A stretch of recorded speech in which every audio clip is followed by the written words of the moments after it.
right. Okay, I'm gonna do this, and I'm gonna do it from a high. So I'm like, I'm afraid of heights too. So I'm like, okay, this is good.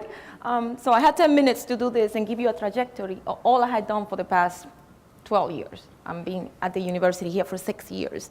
So I teach epidemiology, and teaching is a process. Doesn't matter what kind of subject you teach, teaching is an art. It's engaging students and changing behavior. And by doing that, you have to come with different resources and skills in order for you to do that. I think of every classroom or every class that I teach as a canvas, and that canvas gets different paintings as we move along. Teaching then and now, so this is me when I went to school. It was mostly, I went to school to get knowledge. I went to school to receive knowledge, take it home, process the knowledge, and then use it to do what I needed to do. The classroom now is a little bit different, especially because the knowledge is all over us. The students had the knowledge in their hands, and it's not like when I went to school and I needed to go to receive it. They can actually get knowledge sitting at home doing the things that they enjoy doing. In this context, classrooms changing and the students are changing. I teach undergrads and I teach graduate students, and my undergrad student, I can be the grandmother for most of them. It's really scary when I see them in the face. But as the classroom is changing and the student age is changing, we are aging. I mean, and with the aging that is happening among the faculty, our techniques and methodologies are also aging in place with us. So then we had to change. But how do we change? And that's the question I needed to ask myself. There are other issues as well. There are economics and other pressures that we have. There is the value and the quality of the education we had to provide. And we have some standards. And the student diversity. I mean, diversity in all contexts, not just racial and ethnic, but also learning diversity. There are different students that are at different rates. I have my first student that need translators in my classroom, and that is really interesting to see. So we have a lot of things happening at the same time that we're trying to provide a high-level education. I had to talk about my comfort zone, because being in front of the classroom, telling people what to do and giving my knowledge is how I feel like I got it. But that's not where my students learn. Their learning zone, believe it or not, is out of my comfort zone. Not good at all. So because it's not good, I get into this other zone that I call the fear zone. What am I going to do? Because I need to provide this information. I have a curriculum to fill. I have things to do. How do I do this? How do I get from my comfort zone to the learning zone, perhaps bypassing this fear zone? So how do we do that? Well, I teach EPI. EPI is a foreign language to a lot of people. It is, I get in front of the classroom and I'm speaking and I see a lot of ears looking at me, like blinded by the light. It's just very, very interesting. I need to convey this message, but this message is not coming across. And by not coming across, I need to devise new ways to present this information. How do I do that? Active learning. The school has a teaching center, and that teaching center is amazing. I have gone through so many seminars, do many faculty meetings, and I have learned that learning is not passive. I cannot just be in front of my students providing a lecture and they're gonna assimilate the information. It doesn't work that way anymore. It worked for me, but it's not working for them. I had to get them engaged.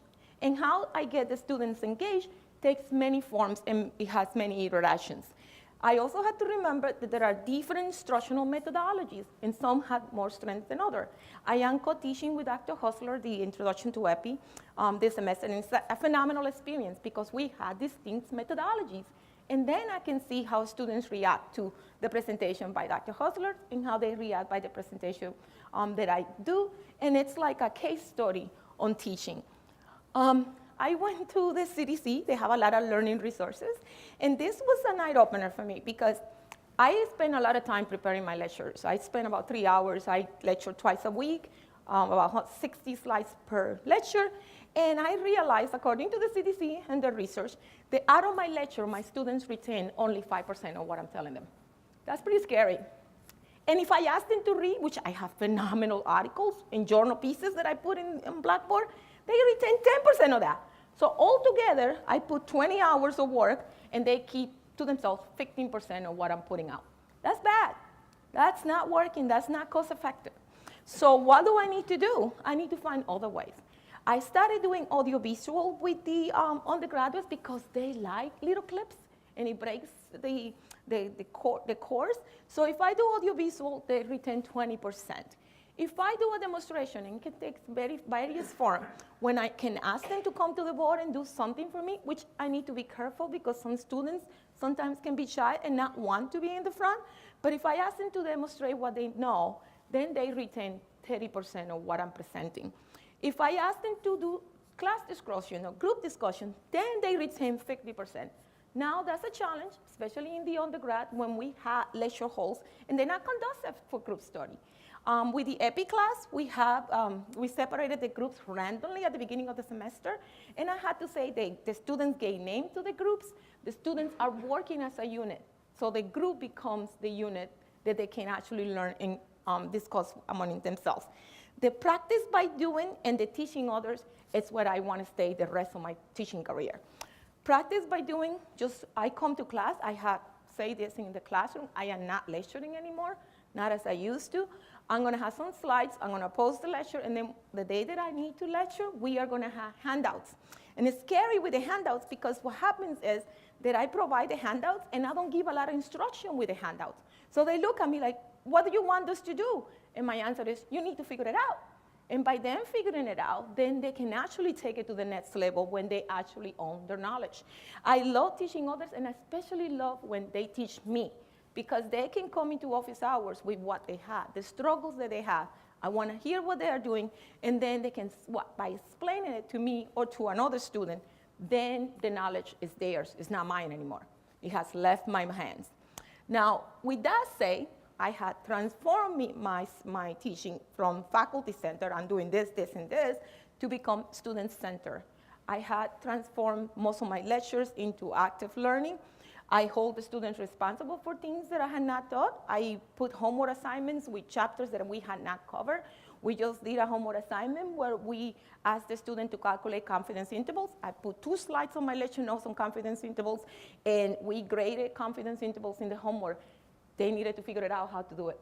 And they did, and they came to the office, they came to the TAs, and they work in groups, and most of them got all the score of the homework.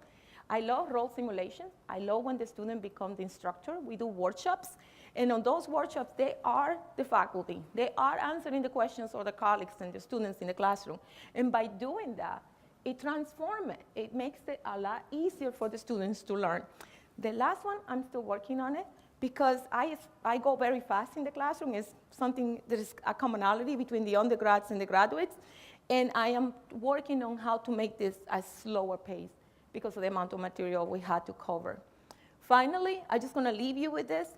There is, in a student center, there is a lot of learning to be done, but there needs to be motivation. And the motivation needs to be that we want the students to be us when we leave the classroom and allow them to be the generation that is going to replace us. Gracias.